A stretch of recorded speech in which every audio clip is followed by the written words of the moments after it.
John McDowell is a Port Alberni boy, a paramedic who loves his job. And as someone who enjoys an active lifestyle, he lived for years with pain caused by an elbow injury. I dealt with it for quite a while. I ended up getting a few cortisone shots and it never really healed, so I was booked for surgery, and in 2011 I got that surgery. The surgery was successful, but there was, naturally, some pain during recovery, and for that, John was prescribed Tylenol 3.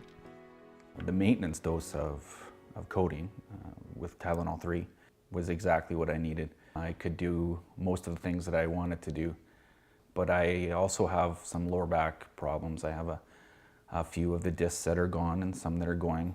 I found with the codeine that it wasn't an issue and that I could do things that I could in my 20s, I guess, when I was younger. Living pain-free for the first time in years seemed almost miraculous to John, but over time, his usage of codeine changed. Rather than waiting for my back to get sore or my arms or shoulders, I took them beforehand. Over the course of a couple of years, I went from taking an average dose of 1 or 2 Tylenol 3 to always needing one more. Eventually, John's doctor cut him off, refusing to prescribe him any more T3s. So, John began buying Tylenol over the counter.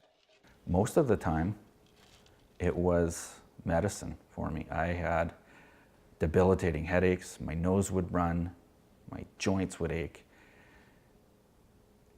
And the sad part is I knew that that was withdrawal. I could only go a couple of days without Tylenol 1s or something that had codeine in it. By this time, John was consuming as many as 60 Tylenol tablets a day, and occasionally adding T3s on top.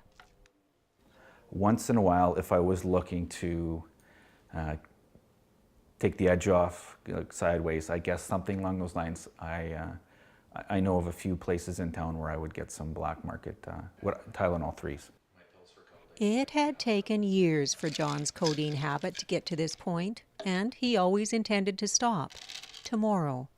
Several times he went to his employer to come clean to ask for help, but each time, embarrassed by his situation, he changed the subject, talking instead about sports or the weather, allowing his secret addiction to become even more powerful, until December 10th, 2016, when John overdosed.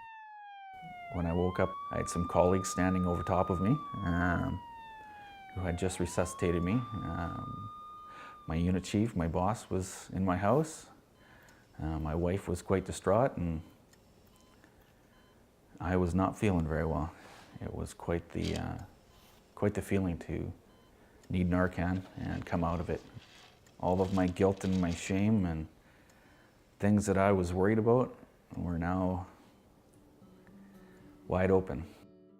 It was all out in the open, and with nothing left to hide, John was able to begin the long process of recovery, and along the way, he discovered that he wasn't alone. Most people associate addictions with people they see lying on the street, in the gutter, in the ditch. And the truth is there's a large number of professionals in our society, ranging from physicians to all kinds of people in our society, that have these challenges with addictions.